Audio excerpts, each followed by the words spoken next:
Buenas y bienvenidos a la primera sesión del 16º Simposio Electrónico Internacional de Política China, coorganizado por el Instituto Gallego de Análisis y Documentación Internacional y el Observatorio de Política China. Mi nombre es Andrés Raggio, soy el secretario general de la Asociación Latinoamericana de Estudios de Asia y África, ALADA, y tendré el privilegio de moderar esta sesión. Antes que nada, me gustaría comenzar simplemente mencionar que esta edición del Simposio Electrónico Internacional será dedicada a Milton Reyes Herrera, sinólogo ecuatoriano, quien dejó este plano hace pocos días y era no solo integrante de la Red Iberoamericana de Sinología, sino un gran amigo de muchos de nosotros, de los que estamos en los estudios chinos. Así que un abrazo apretado a toda la familia y amigos por esta pérdida muy importante e inesperada. Ahora, dicho eso, comencemos con la sesión. Recordarles a los ponentes que tendrán entre 12 y 15 minutos de tiempo para presentar y que pretendemos que esto se cumpla, por lo que les recordaré 2 minutos antes de terminar. También me gustaría recordar a las personas asistentes que deben mantener sus micrófonos apagados y que las preguntas a los panelistas y a las panelistas se deberá escribir en el chat de la sesión y serán rescatadas en la parte final de preguntas y respuestas. Ahora sí, vamos con nuestra primera presentación, nuestro primer ponente.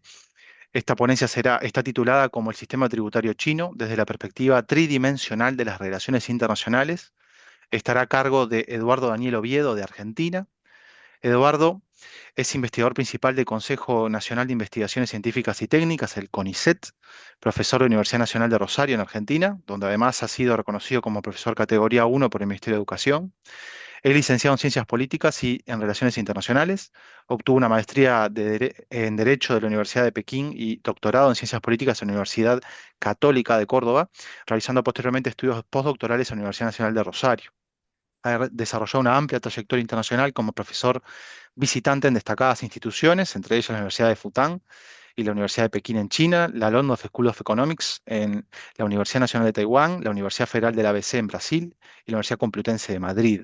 Es autor de más de 200 publicaciones académicas, incluyendo los libros Relaciones Internacionales en tiempos de auge chino y declive argentino, e Historia de las Relaciones Internacionales entre Argentina y China. Asimismo, entre el 96 y el 2010 se desempeñó como traductor de idioma chino de sucesivos presidentes argentinos y actualmente es investigador visitante del Instituto de Altos Estudios Confucianos de la Universidad de Shandong y miembro del Comité Ejecutivo de la Asociación Internacional Confuciana. Eduardo, muchísimas gracias. El tiempo es tuyo.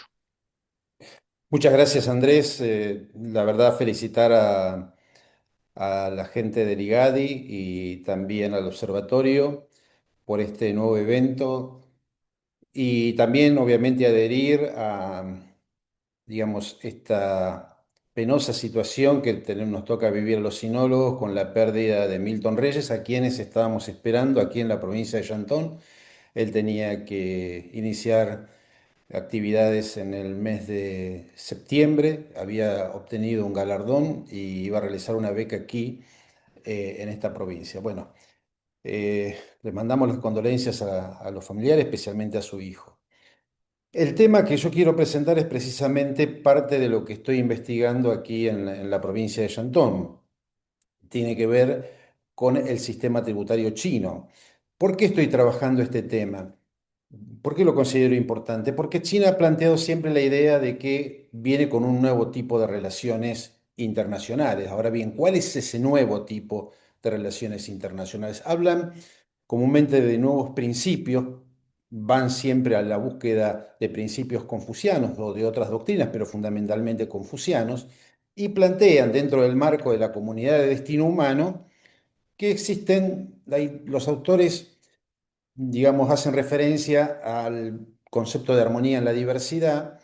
Hay dos autores importantes que trabajan el tema, pero recientemente también se ha planteado la idea de armonía entre todas las naciones. Hay un discurso de Xi Jinping específicamente sobre este tema. Entonces, para mí, digamos, este nuevo tipo de relaciones internacionales no solo implica un cambio del orden internacional, como estamos viendo ahora para muchos una transición, sino también un cambio del sistema internacional. Entonces, la hipótesis que yo planteo es un poco la idea de que existen dos tipos de sistemas políticos, uno un sistema de coordinación de entre estados, como vemos el sistema internacional, y un sistema que está basado específicamente en la jerarquía y el sistema tributario pertenece a esta segunda clasificación. Ahora bien, esto yo lo veo, estoy tratando de profundizar una suerte de perspectiva internacional, a la cual yo llamo perspectiva tridimensional de las relaciones internacionales, basadas en tres, digamos, dimensiones: la dimensión del sistema internacional, la dimensión del orden internacional y la dimensión de las políticas exteriores.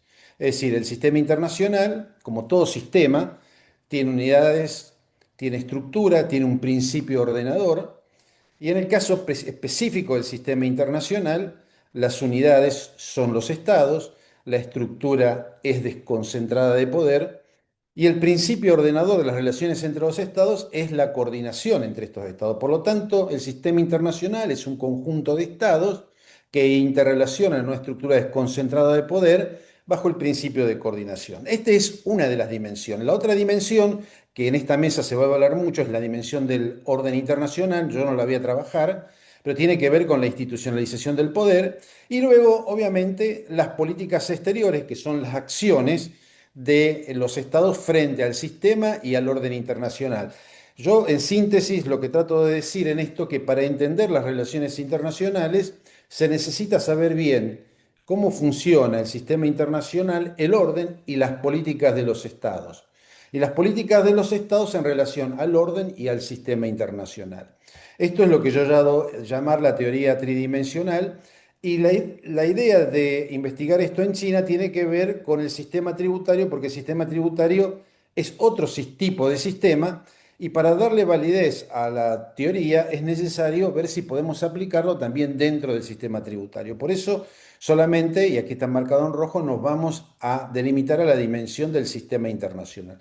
Toda esta perspectiva está planteada en el libro publicado en el año 2023, que es Relaciones Internacionales en tiempo de auge de China y declive argentino. Bien, antes de entrar en el debate, en los elementos constitutivos del sistema tributario, yo quiero hacer mención a tres temas que me parece que son fundamentales y que incluso pueden ser útiles para muchos estudiantes de doctorado. ¿Por qué? Porque hay debates en China respecto a la denominación de sistema tributario, si es pertinente esa denominación, ¿no? Entonces ahí aparecen otros nombres como ritual de investidura y tributo, Huaí, es decir, la relación entre lo que sería la civilización y la barbarie, metrópolis basal, centro periférica. Entonces hay un debate en China respecto a la denominación. También hay un debate respecto a cuándo se origina y el desarrollo del sistema tributario. ¿Cuándo comienza el sistema tributario? Comienza en la dinastía Zhou, ¿no? Algunos arqueólogos ya han detectado algunos instrumentos que permiten decir que ya había relaciones de investidura y tributo en la dinastía Yan, y otros dicen que ya recién se consolida en la dinastía Han del 2021 hasta obviamente que termina en 1912. Entonces ahí hay otro tema de debate también. Y un tercer tema de debate es hasta dónde se extiende ese sistema, porque si lo vemos desde el punto de vista ideológico de la idea del ciencia, abarca todo el universo, y en el caso del sistema tributario fue específico en el este asiático. Pero como nosotros podemos ver en este mapa que el límite fue dinámico porque apareció en la llanura central, como está marcada aquí en este punto rojo en el mapa, y se extendió a su máximo en la dinastía Qin, que abarcó el subcontinente chino. Es decir, desde la llanura central hasta el mapa de la dinastía Qin, obviamente hubo una expansión muy amplia del sistema tributario. Bien, pero sí lo que quiero aclarar, antes de ir a los tres elementos constitutivos, es que el sistema tributario, desde mi perspectiva, no tiene digamos, una constancia en el tiempo. Fue interrumpido por el sistema que yo denomino interreinal, que va desde el 770 al 221, que incluye el periodo primavera-otoño y el periodo de los reinos combatientes, que es muy parecido al sistema internacional porque hay una coordinación de reinos que luchan entre sí, o como digamos, el modelo de Atenas y Esparta en la Grecia antigua. Por lo tanto, para mí el sistema tributario tuvo una fase previa al periodo de primavera-otoño, pero después se va a consolidar desde el año 221 hasta 1919, hasta 1912, cuando obviamente se produce la abdicación de Puyi, el último emperador de la dinastía Qin. Desde así en más, China pasa a ser miembro del sistema internacional. Cuando pasamos a analizar el sistema tributario, encontramos en las unidades que las unidades son diferentes a las del sistema internacional. Yo por extensión no voy a referirme a todos estos puntos que he mencionado, que están expuestos en la diapositiva, pero para concentrarnos en los aspectos centrales, las unidades políticas son diferentes porque son funcionalmente desiguales, pero también son diferentes en sus capacidades. En el sistema internacional, los estados son todos iguales en principio, pero se diferencian por sus capacidades. Acá, las unidades son desiguales también en funciones, es decir, hay un emperador que tiene una función, después hay vasallos internos, vasallos externos, están después los bárbaros, ¿no? La estructura de poder es una estructura concentrada, el poder está concentrado en el emperador, obviamente de allí de esa estructura que está el emperador reside en la capital y luego a través de la consanguinidad o el linaje o también la proximidad geográfica se van generando círculos concéntricos hasta incluso generar un sistema de 9 rangos, ¿no? Y es un sistema estructurado digamos, con distintos rangos, pero concentrado en la figura del emperador. Y el punto central, yo diría, ¿cuál es el principio ordenador del sistema? Así como la coordinación es el principio ordenador en el sistema internacional, en el sistema tributario chino yo lo planteo desde el punto de vista de la jerarquía, es decir, hay una relación de mando y obediencia, como sucede en los sistemas de los estados internos de los estados, y obviamente esa relación de mando y obediencia se basaba fundamentalmente en rituales confucianos, especialmente aquellos construidos en la dinastía Zhou, ¿no? E instituciones que plasmaban, digamos, esos ritos, ¿no? Entonces, en algunos casos lo denominan incluso hasta sistema ritual, que llevan a cambiar esa denominación de sistema tributario y una gran mayoría de los chinos plantean denominarlo como sistema ritual. ¿Cómo defino entonces el sistema tributario? Es un sistema compuesto por unidades políticas y funcionalmente diferenciadas que interactúan dentro de una estructura concentrada de poder, organizando relaciones de suprasubordinación sobre una base de un principio jerárquico. Este sistema se destruye y se destruye por distintas causas. Li Hongzhang definió este proceso como un cambio nunca visto en 3.000 años de historia, ¿no? Obviamente todos conocemos la guerra del opio, la destrucción de la legitimidad del emperador. En China hay críticas hacia el confucianismo. Después cualquier cosa la podemos conversar en las preguntas. La política de cierre de la dinastía Qin, el avance de Japón con la revolución Meiji, el colonialismo, el desarrollo del capitalismo y el cambio tecnológico, algo que está sucediendo también en la actualidad, que es externo a China, que es parte del ambiente que tenía ese sistema. Y como dije recién, el colonialismo y el uso de la violencia. Para mí, lo que fundamentalmente atañe es la eliminación de los tres elementos del sistema, es decir, las unidades cambiaron dentro y fuera, cambió también la estructura y cambió y se extinguió también el principio de jerarquía. Hubo una imposición del sistema internacional sobre el sistema tributario y se tuvo que integrar forzosamente China al sistema internacional. Es decir, que acá hubo la dominación de un sistema sobre el otro. ¿Qué conclusiones podemos arribar? Bueno, hay varias, ¿no? Como dijimos recién, Perdón, Eduardo, nobleza obliga por las dudas, quedan 2 minutos. perfecto. Sí, estamos ya justito. El sistema tributario entonces fue un sistema con unidades políticas desiguales y una estructura de poder concentrada. Su singularidad no residió en el tributo, esto, digamos, yo lo he trabajado, sino en un entramado ritual normativo, ¿no? Que dio forma de jerarquización política incompatible con la igualdad soberana de los estados que tiene el sistema internacional, es decir, los dos sistemas, el tributario y el sistema internacional, eran contradictorios en cuanto a unidades, principios y también estructura. Su estabilidad histórica se sustentó en la centralidad imperial y en la legitimidad confuciana, de la doctrina confuciana que otorgó, digamos, de esa legitimidad al emperador. Había incompatibilidad entre la jerarquía de ese sistema y la soberanía igualitaria, que impidió cualquier, digamos, forma gradual de o convivencia, o transición gradual o convivencia del sistema tributario con el sistema internacional. Esto es importante porque hay autores chinos que plantean que hubo convivencia entre los dos sistemas, especialmente desde 1842 hasta 1912, y que la dinastía Qin empezaba a adaptar algunos conceptos del sistema, como ellos lo llaman, de los tratados desiguales o el sistema de tratados al sistema tributario.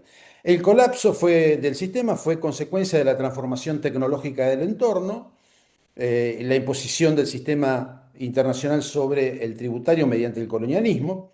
China se integró al sistema internacional, implicando una sustitución, como dije recién, de las unidades, la estructura y el principio regulador del sistema tributario. Y hay otro punto interesante, que hay elementos normativos de la lógica jerárquica del sistema tributario que persisten en la visión, podríamos decir, actual de China, tanto interna como externa. Si pensamos, por ejemplo, internamente, que tenemos un poder central, tenemos regiones especiales, regiones autónomas de administración especial, tenemos provincias, ciudades administradas directas por el Estado, también tenemos regiones especiales como Hong Kong y Macao, ciudades abiertas, etcétera. Fíjense ustedes allí que hay una diferencia en cuanto a las unidades. Bueno, esto es un poco lo que yo quería presentar, tratando de a estudiar solamente la dimensión sistémica del sistema tributario. Me falta seguir avanzando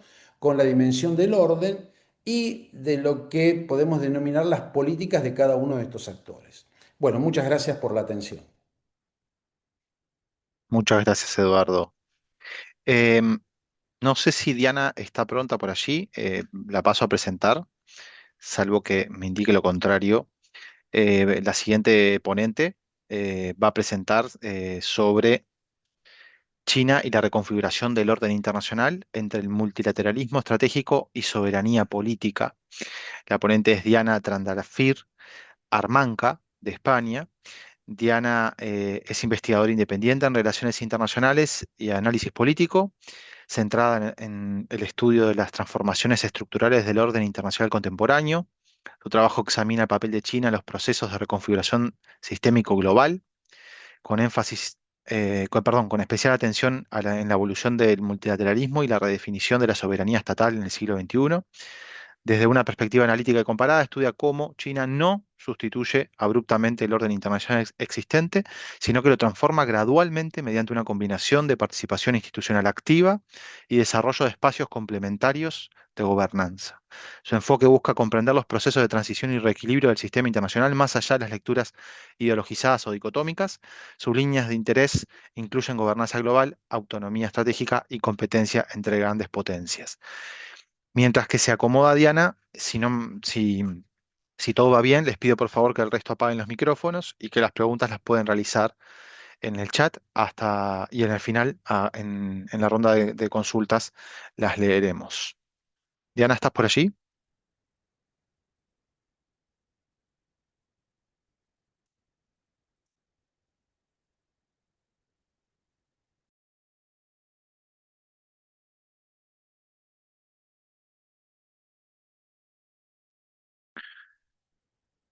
Bueno, entiendo que no está por allí.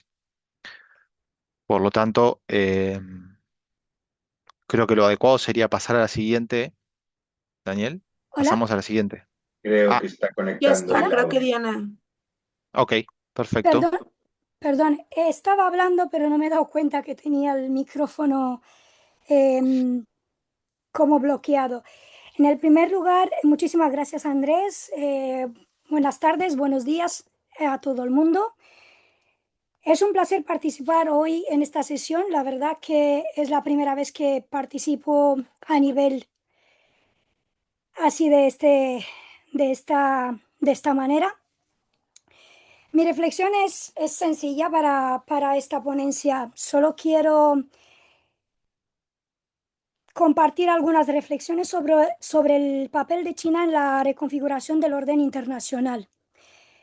Cuando analizamos hoy la posición de China en el sistema internacional, solemos mover entre dos interpretaciones: China como potencia revisionista o China como potencia adaptativa. Sin embargo, esta dicotomía resulta insuficiente para comprender la lógica real de la actuación externa de China. La pregunta de la intervención llevo dándole, bueno, toda la semana pensando y tengo una que creo que es bastante sencilla, pero bastante compleja por dejarnos a desarrollar pensando en la actualidad de China. ¿Estamos ante una ruptura del orden internacional liberal o ante un proceso más complejo de reconfiguración gradual? Mi argumento es que la política exterior china se entiende mejor si analizamos la interacción entre dos elementos centrales, como, por ejemplo, la reafirmación de la soberanía política y el uso estratégico del multilateralismo. El orden internacional liberal actualmente atraviesa tensiones estructurales importantes: fragmentación normativa, creciente competencia entre grandes potencias y cuestionamiento de las instituciones multilaterales. En este contexto, el ascenso de China ha sido interpretado con frecuencia como un desafío directo al sistema existente. Sin embargo, la realidad es más compleja.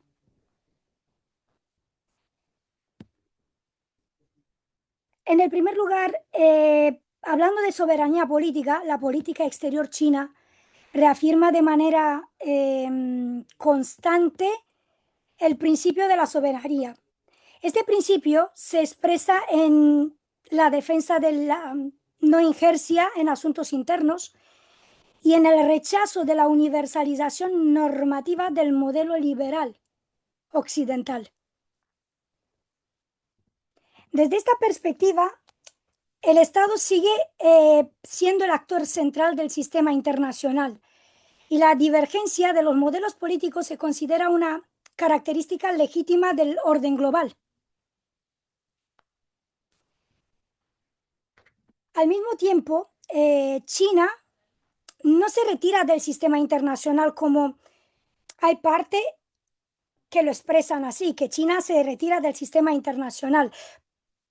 Ella, en mi opinión, participa activamente en instituciones multilaterales existentes, especialmente como, por ejemplo, en el marco del Consejo de Seguridad Nacional, Naciones Unidas. Además, impulsa diversas iniciativas de cooperación internacional que amplía los espacios de la gobernanza global. Esto muestra que China no es que busca necesariamente abandonar el sistema, sino es que utiliza marcos institucionales de manera estratégica. La clave analítica no está en elegir entre soberanía y multilateralismo, como hay mucha gente que se postula en soberanía o multilateralismo. Lo relevante es comprender la interacción entre ambos elementos. La reconfiguración del orden internacional no se produce mediante una ruptura abrupta, sino a través de una tensión productiva entre soberanía reafirmada y multilateralismo reformulado. Creo que de esta manera, de esta perspectiva, China no actúa simplemente como una potencia revisionista clásica. Más bien creo que se comporta como un actor que participa en un proceso de transición gradual del sistema internacional. Creo que la reflexión es, si podíamos comprender esta dinámica, nos permitiría analizar la transformación del orden internacional no como una ruptura abrupta, sino como un proceso de reequilibrio progresivo, en el que China desempeña un papel cada vez más central. Esa es mi idea, mi reflexión y la manera de expresar mi forma actual de China en mi artículo. Eso creo que es todo. Muchísimas gracias. Si hay alguna pregunta, estaré abierta a contestarla. Y sobre todo, muchísimas gracias por haberme dado la ocasión de poder asistir hoy aquí. Y, y también pedir disculpas porque voy un poco mal de la voz.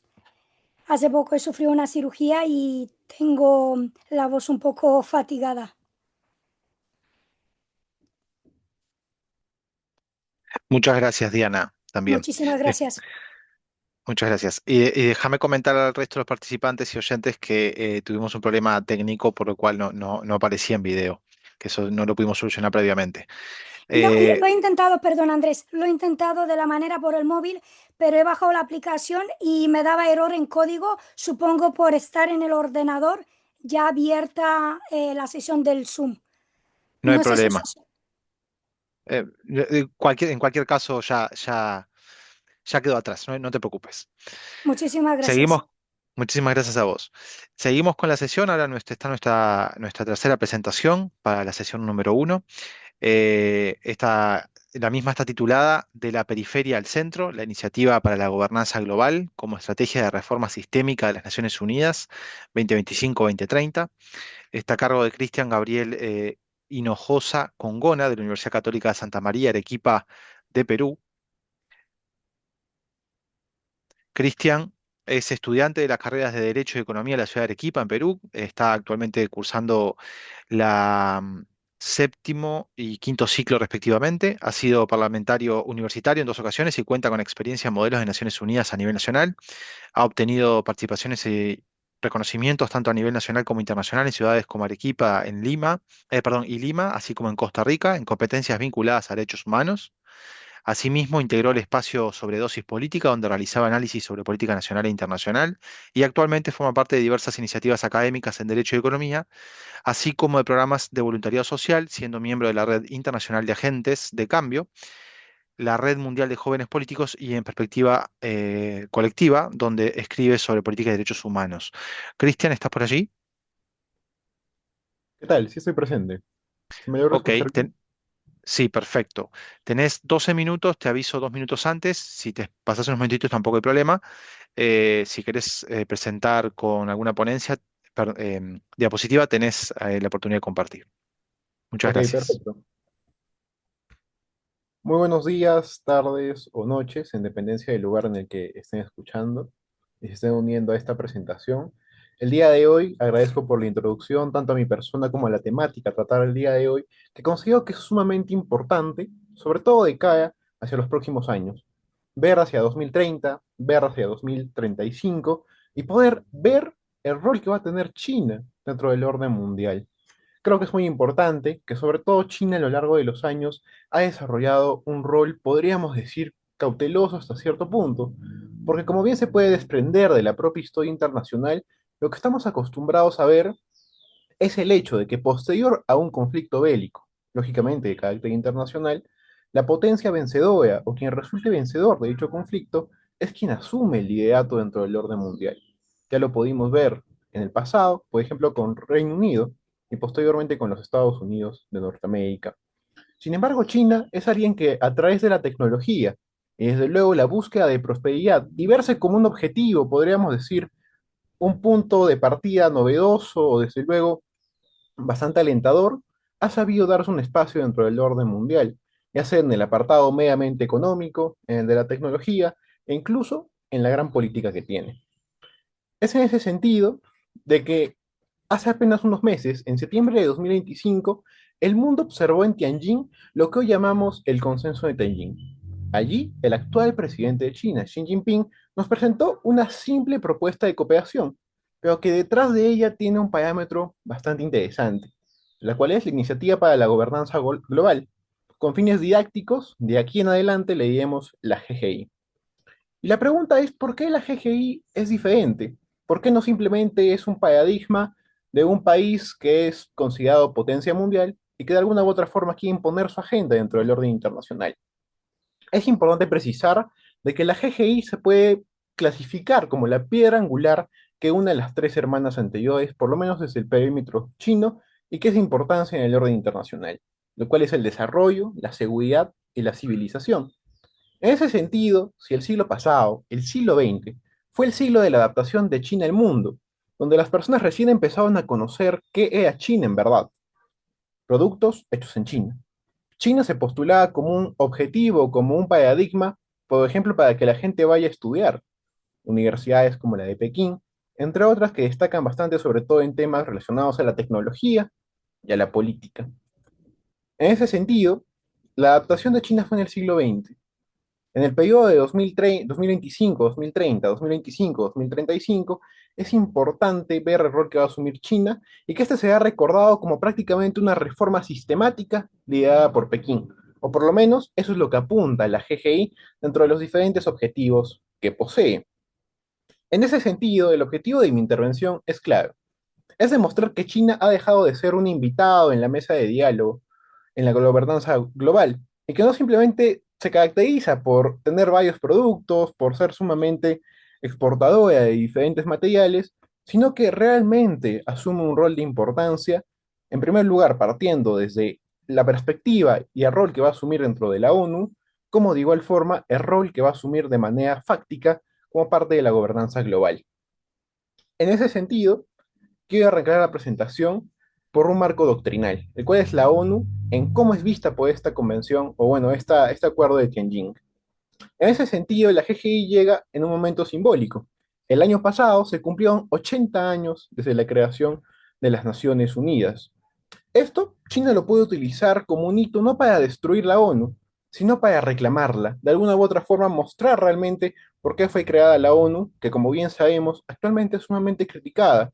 Pasó a ser un órgano simplemente consultivo o recomendativo en ese sentido, y que de igual forma obedece en su mayoría, de forma podríamos decir, hasta cierto punto notoria o fácilmente argumentada a intereses de particulares y que realmente no cumple con el objetivo, con el espíritu por el cual fue creado la Organización de las Naciones Unidas, o en tal caso la Carta de las Naciones Unidas en ese mismo sentido. Es por ello de que la GGI propone hasta 5 puntos importantes para todo lo que tenga que ver en relación a la Organización de las Naciones Unidas. En primer lugar, la igualdad soberana.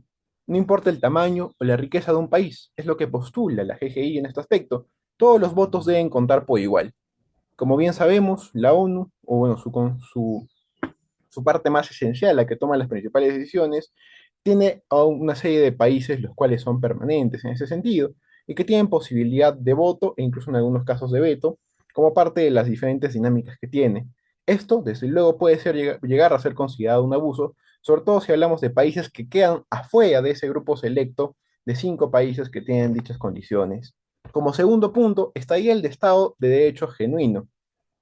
En ese sentido, evitar que haya reglas simplemente domésticas, que solo pueden ser aplicadas en ciertos casos o a discrecionalidad, y que realmente, si una situación es la misma en un país u otro, que la regla pueda ser aplicada de forma totalmente directa. Creo que uno de los casos más certeros o posibles de poder analizar es el hecho de Nicolás Maduro, la reciente captura, para algunos secuestro, del mandatario venezolano. En ese sentido, mucha gente puede llamar al derecho internacional o a la Organización de las Naciones Unidas anteriormente a que se realice la captura, producto de las diferentes acciones que podía emprender o no emprender y cometer así daño por omisión a sus ciudadanos por parte de Nicolás Maduro o en sí el régimen que estaba en Venezuela y que actualmente también sigue. En ese sentido, mucha gente habla del derecho internacional, por ejemplo, para combatir esas injusticias en Venezuela, pero luego también lo trae para ver el tema de la captura de Nicolás Maduro y ponerse a juzgar en ese mismo sentido. Por lo cual creo que en ese aspecto se busca con la GGI que haya una consecuencia en cuanto a cuándo se debe aplicar el derecho internacional, ya sea en sí mismo o de los derechos humanos, o en tal caso el derecho internacional humanitario, de ser el contexto que se requiere a través de la Carta de las Naciones Unidas, y que no simplemente sea podríamos decir, parámetro de doble vara, que sea en dependencia de qué país realiza el ataque o qué país realiza la intervención. Como tercer punto estaría el multilateralismo de consulta.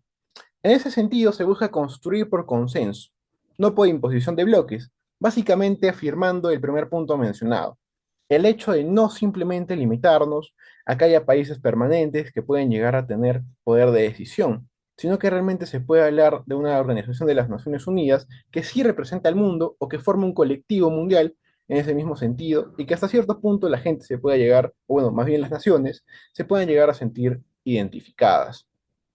Como cuarto punto estaría el enfoque en el pueblo. En ese sentido, se define que el éxito de un gobierno no es su retórica liberal o la propuesta que simplemente quede en papel, sino la esperanza de vida de sus ciudadanos, lo cual sería sumamente importante tomando en cuenta de que los países generalmente de estas regiones asiáticas son las personas que tienen mayor esperanza de vida y que desde luego el hecho de que un país como China pueda postular estas declaraciones es a tomar en cuenta desde luego, por lo menos a tomarlo como una, podríamos decir, posibilidad muy interesante. Y como quinto punto que propone la GGI sería la de la acción real, básicamente de que haya realmente acciones dentro de los estados y que no simplemente se limiten a creación de, por ejemplo, normas irrisorias o ilusorias, sino que realmente tengan efectos. Y lo mismo sería para, lógicamente, el derecho internacional, principalmente a través de darle poder y relevancia a la ONU, no de una manera de control, sino más bien de ayuda hacia las naciones que forman parte de la Organización de las Naciones Unidas. Como siguiente punto estaría el de la autonomía tecnológica y el decimoquinto plan quinquenal. En ese sentido, aquí es donde la teoría se convierte en acero. No se puede reformar la gobernanza mundial si se depende de los chips o la energía de otros. Como bien se pudo precisar, China en ese sentido es alguien que está sumamente preparada. China a través de la GGI propone de alguna u otra forma que desde luego se pueda llegar a incentivar el comercio mundial, pero de igual forma de que los países no lleguen a ser dependientes de otros, ya sea en condiciones, podríamos decir, energéticas o tecnológicas, sino que realmente el propio país desarrolle su propia energía y su propia tecnología dentro de sus posibilidades. Ese es un apartado muy importante que da la GGI, el hecho de no negarse a un comercio mundial o un comercio global, pero sí que no haya dependencia dentro de esos apartados, sobre todo con tecnologías recientemente elaboradas o que pronto van a ser incluso perfeccionadas, como lo son la propia inteligencia artificial y los diferentes usos que puede tener en diferentes ramas de estudio, como por ejemplo lo podría ser el derecho, la economía e incluso la salud para brindar diferentes diagnósticos probables de enfermedades, etcétera. Es un campo de estudio sumamente importante, donde China, desde luego, con el gran pasado tecnológico y presente que tiene dentro de esa rama, va a ser sumamente imprescindible. Por lo cual la GGI, en primer lugar, propone un aumento anual del 7% en inversión. Estoy hablando netamente de China y el plan que tiene en construir tecnología, un 7% anual de inversión en lo que es básicamente tecnología. De igual forma, busca lograr que la economía digital represente el 12.5 del PBI para el año 2030, teniendo en cuenta el gran PBI que tiene China. El 12.5 significaría un aumento sumamente considerable, sobre todo si hablamos únicamente de economía digital, en un periodo de 5 años, como bien se pudo mencionar. En este Cristian, su- quedan 2 minutos. Un Perfecto, poquito más si es necesario, pero te quedan 2 minutos. perfecto. En este subtema que debemos vigilar es la diplomacia de la innovación. En ese sentido, China ya no exporta solo manufactura barata, exporta estándares. Antes se decía que los productos chinos, por ejemplo, eran muy malos y de que desde luego habría que confiar más en los norteamericanos o en los europeos. Lo mismo sucede actualmente por la opinión pública, por ejemplo, con los automóviles chinos. Se dice que muchas veces son de poca confianza, de que no se encuentran repuestos, etcétera. Y realmente habría que tomar a China no como un parámetro, podríamos decir, de excelencia en el ámbito automotor, pero desde luego sí como un parámetro de estándar, de lo mínimo viable en ese sentido. Y que desde luego creo que ese cambio de pensamiento, de no ver a China como el gran productor de calidad, sino más bien el gran productor de estándar mínimo, dado que al producir en masa y en cantidad es muy difícil de que se pueda producir en gran cantidad lo mejor, pero sí se puede producir en gran cantidad lo mínimo deseable. Y como último punto, ya para cerrar la exposición, quisiera dejar una serie de conclusiones o de reflexiones. En ese sentido, China ha trazado actualmente la ruta hacia 2030, un camino donde la ONU es fortalecida, pero a la vez reformada, donde la tecnología, como bien se pudo precisar, es compartida, pero bajo estándares chinos mínimos de calidad y que desde luego no impone así una tendencia o simplemente una tecnología, sino más bien que la recomienda y producto de la buena tecnología es algo que se debe seguir, no por imposición. De igual forma es importante considerar de que el rol que asumiría China dentro de la gobernanza global no seguía un rol impuesto, como bien se pudo precisar, no seguía como el posterior a los enfrentamientos bélicos, donde la potencia vencedora asumía ya el rol de mandato, sino que en este caso China, a través de estrategia, a través de tecnología e innovación, asumiría dicho rol. No, por ejemplo, para pasar de tener de centro, por ejemplo, a los Estados Unidos en Norteamérica, y ahora tener a China, sino más bien como básicamente el hecho de mejorar el mundo a través de los estándares chinos en ese sentido. Por lo cual considero que sería muy interesante estar pendiente al régimen chino dentro de los próximos 5 o 10 años, sobre todo en búsqueda de cómo se posiciona y también qué es lo que posiciona dentro de ese eje mundial de gobernanza global. Muchas gracias. Muchas gracias, Cristian, por la participación y por el manejo del tiempo. Bueno, ahora vamos con la cuarta ponencia de esta primera sesión del SEI, de esta edición. Es el Tianxia como vínculo clave para la cooperación sur-sur de China con Argentina en el contexto de la reglobalización. La ponencia es de Sirwei Wu, de la Universidad de Salamanca, España. Wu Sirwei es doctorado en estudios latinoamericanos en la Universidad de Salamanca de España y tiene un grado en filología hispánica por la Universidad de Changzhou, en China. Actualmente realiza una instancia de investigación en la Universidad Nacional de La Plata, en Argentina. Asimismo, forma parte del grupo de investigación sobre cooperación sur-sur de la Red Española de Estudios de Desarrollo, REEDES. Sus principales líneas de investigación se enfocan en las relaciones de cooperación sur-sur entre China y Argentina, así como en el análisis y aplicación de la teoría de la dependencia. Wu, ¿estás por allí? Sí, estoy aquí. Perfecto. ¿Me 12 escucha? minutos Sí, tenés. Perfectamente. ok, ok. Un momentito, voy a compartir mis... Ya, Perfecto. ya está. Sí. Así es, te avisaré Ah, faltando ah, 2 minutos para terminar. vale. Ah, bueno, que... bueno, que muchas gracias a todos. Es un placer para mí que participar en estas conferencias.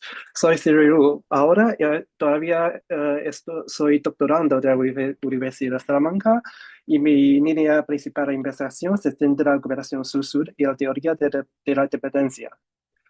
Bueno, en la primera parte, que comprender la dinámica actual del sur global y las características de la cooperación sur-sur de China en la era de Xi Jinping, deberíamos de partir de un contexto de la crisis de colaboración tradicional. Es decir, desde el año 2008, el modelo dominado por el neoliberalismo ha expuesto una profunda crisis orgánica. La oligarquía financiera ha priorizado las extracciones de las rentas imperialistas, lo que ha condenado a muchos países del sur al trampa del crecimiento sin desarrollo y ha convertido una cooperación occidental en una herramienta para perpetuar el sistema centro-periferia. Y frente al colapso de este orden representado por el corriente de la llamada desglobalización, el gobierno chino comenzó a construir proactivamente una alternativa sistémica, es decir, la reglobalización china. Esto se debe principalmente a dos razones. Por un lado, es el, rol el papel de China en la cooperación sur-sur ha pasado de ser una participante temprano del líder en la construcción de un nuevo orden político económico internacional. Y por otro lado, que la cooperación sur-sur de China ya ha realizado continuamente su poder blando y el significado de su doble identidad como estados civilizados y el país en desarrollo. Esto los exige exportar qué inspiración y perspectiva puede aportar el pensamiento cultural tradicional chinos a la política exterior de la actual cooperación de China. Bueno, de dicho con más detalle, la regulación está construida por dos pilares principales. El primero es la iniciativa de la franja y la ruta. El siguiente es la iniciativa para el desarrollo global, que no es una simple reforma de orden internacional existente, sino un contramovimiento histórico que busca proporcionar un modelo de desarrollo alternativos anclados en la cooperación sur-sur.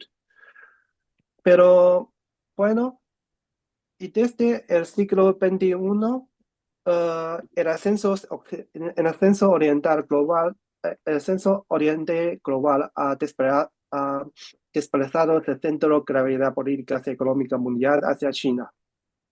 Como líder histórico de este antiguo sistema Asia Oriental, la rivalización modelo de sistema ciencia basado basada en pensamientos confucianos, es considerada por académicos como Zhou Tingyang como una mejor alternativa que China ofrece para reconfigurar el orden global desigual. Esto expresa un descontento con las hegemonías y persigue un estado global orientado al bienestar de toda la humanidad. Sin embargo, esa estrategia a menudo es criticado por ser una perspectiva utópica y una abstracción filosófica con los elementos, con las características chinos. Y por otro lado, que China posee una identidad dual del país en desarrollo y el Estado civilizado. Si utilizamos únicamente la teoría de dependencias para explicar el comportamiento de políticas de cooperación sur de China, caeremos inevitablemente en una genealogías de eurocentrismo. Estas perspectivas eurocéntricas los limitarían de interpretar en las posiciones chinas en la estructura centro-periferia simplemente como una nueva hegemonía, impidiendo capturar una verdadera postura internacional a la maximización de cooperación y la minimización de estos conflictos que refleja los valores comunes de la humanidad. Por lo tanto, es indispensable actuar estas ambas teorías al analizar la cooperación sur-sur de China, particularmente en la era de Xi Jinping. Es esencial compartida radica en criticar la desigualdad del orden mundial y buscar una alternativa basada en la legitimidad del desarrollo. Como subraya el Samir Amin, que el retorno del desarrollismo de estados y los valores socialistas centrados en el pueblo permite a los países en desarrollo tardío lograr la equiparación económica en el contexto de la cooperación de China. Especialmente la regulación de teoría de la dependencia y del sistema de ciencia otorga una canalización cualitativa al gran sistema de cooperación de China. Pero una pregunta más es que, ¿cómo explicamos la relación asimétrica?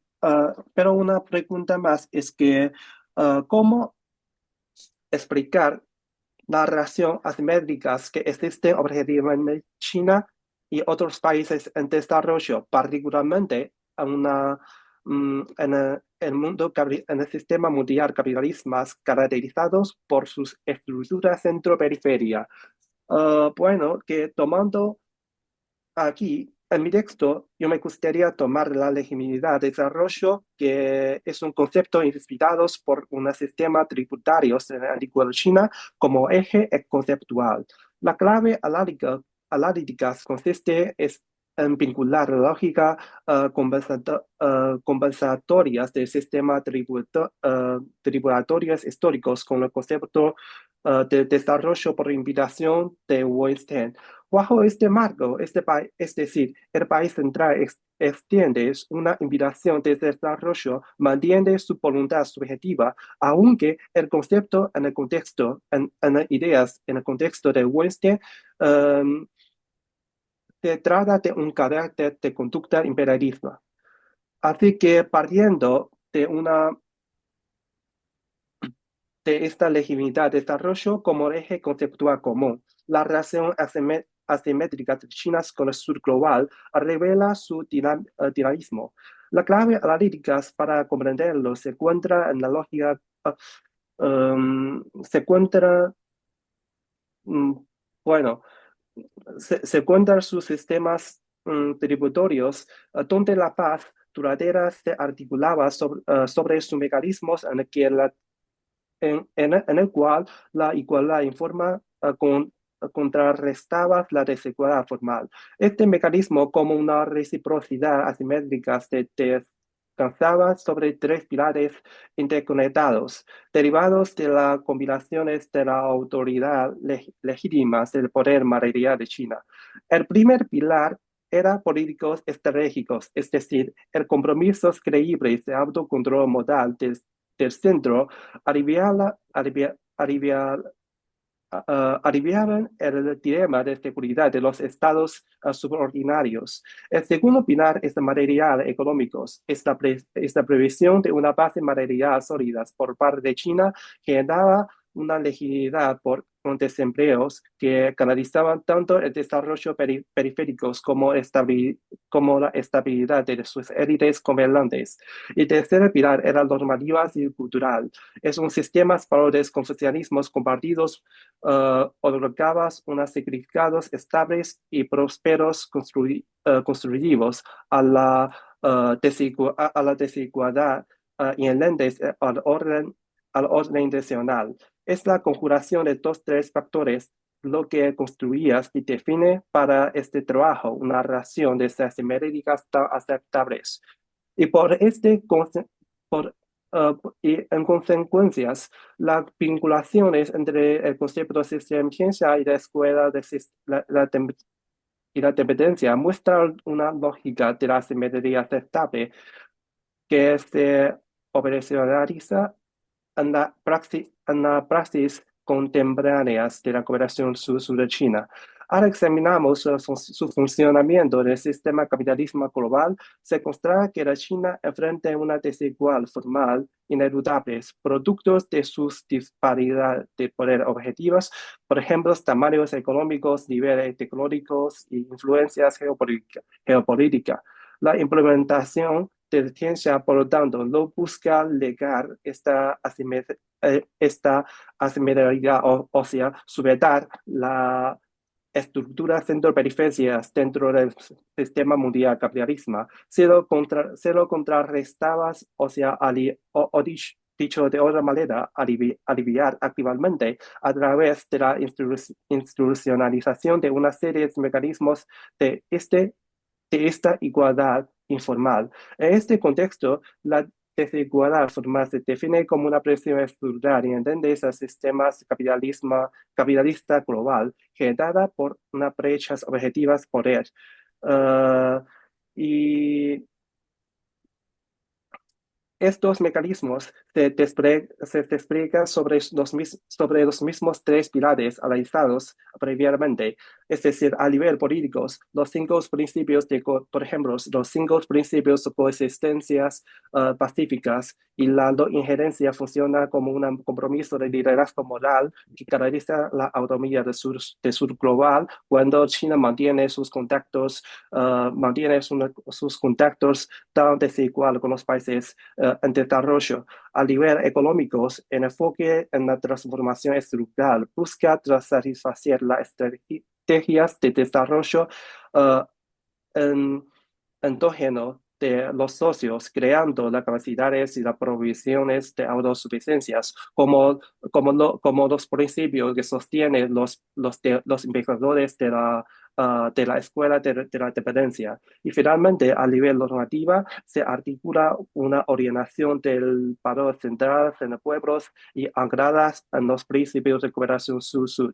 Y es decir, el sistema de ciencia, por lo tanto, no debe ser entendido como un modelo a explorar, sino como una paradigma orientador que provee una matriz para una praxis intencional diferenciada, o sea, alternativa, buscando diseminar una normalidad alternativa en el periodo post-colonial. Y finalmente, sobre las obligaciones de Bu, los perdón vínculos que de ciencia. te corte, Bu, pero ya pasamos un ratito del aviso de 2 minutos, que no lo hice pues te estaba siguiendo. De todas maneras, si Ok, podés continuar un par de minutos, no hay ningún problema, pero necesito avisarte. sí, puedo terminar muy rápidamente. Y en cuanto a sus aplicaciones de emergencia en la cooperación de China, entre China y Argentina se muestra en dos partes. En primer lugar, que Argentina es una economía, es un país con economías semiperiféricas, participan, marcadas por su desindustrialización dentro de su relación económico-comercial entre China. Y también se frente a las crisis de deuda recurrente, expulsación mercados bajo uh, bajo las presiones de los países occidentales, y también se mantiene sus asimetrías comercial y unas relaciones estables en términos políticos, particularmente bajo la gobernanza de Javier Milei. Pero quería decir que la aplicación de esta emergencia para las relaciones de China-Argentina se numerados en tres partes. En primero, en el plano políticos y geopolíticos, el sistema de ciencia muere en enfoque racional e inclusivo, a diferentes de las condicionalidades neoliberal por ejemplo, el consenso de Washington. China establece una confianza política se traduce en el bloque no transacción. Esto se refleja en el apoyo mutuo sobre la soberanía de, por ejemplo, las Malvinas, de Taiwán, y la coordinación de plataformas como el G20 para desafiar las de dominaciones del orden global. Y segundo, en el plano económico material, China asume la responsabilidad de proveer los bienes públicos globales que Occidente niega a hacer. Frente al déficit ecológico sin infraestructuras y la crisis reservas de Argentina, Pekín no impone reservas de autoridad. Por lo contrario, que financia proyectos estratégicos como las represas de Río de Santa Cruz, establece las webs de divisas por casi 500 millones de dólares. Este web no solo es un instrumento financiero, sino un mecanismo de desdolarización de otorga a Argentina una margen vital de autonomías macroeconómica. Y tercero, en el plano normativo y la identidad, Pekín consiste en una su doble identidad, no presentándose como una hegemonía cooperativa, sino una socio de sur global. Utiliza las iniciativas del desarrollo global para consolidar la alianza de acciones colectivas, provisión una paradigma como Do As I Do, y concibiendo el desarrollo como una riqueza compartida. Y en resumen, que en el mayor tiempo Argentina acepta pragmáticamente esta asimetría estructural, no por su sumisión, sino porque la aplicación de prácticas de emergencia y bajo el principio de la teoría de emergencia por parte de China, que le proporciona una oxígeno financiero, el espacio de políticas autónomas y las capacidades materiales que son indispensables para sobrevivir y moralizarse en el hostil sistema capitalismo global. Aquí son las conclusiones de nuestro tema. Creo es todo. Muchas gracias. A ti, Bu, muchas gracias. Bueno, ya presentadas las cuatro ponencias, nos quedan dos etapas más antes de terminar la primera sesión de este SEI 2026. En primer lugar, en lo que a mí me corresponde en la moderación, se nos ha pedido a los moderadores hacer un cierre, digamos, intentando rescatar las ideas y de alguna forma también que pueda aportar la mesa. Creo que es común decirlo en estas instancias, pero creo que aplica muy bien en esta también, que hay mucho que aportar de estas presentaciones. Creo que sí tienen una relación bastante interesante entre sí y que van en diferentes niveles. Ahora brevemente me voy a expresar sobre eso. Em, por las dudas comento que está el espacio abierto de preguntas. Si quieren hacerlas, las vamos a leer en breves. En primer lugar, tuvimos a Eduardo Viedo. Voy a intentar no resaltar las ideas de cada uno porque me parece que es un poco reiterativo, más allá de que el público puede que se esté renovando, pero en todo caso allí estarán las presentaciones.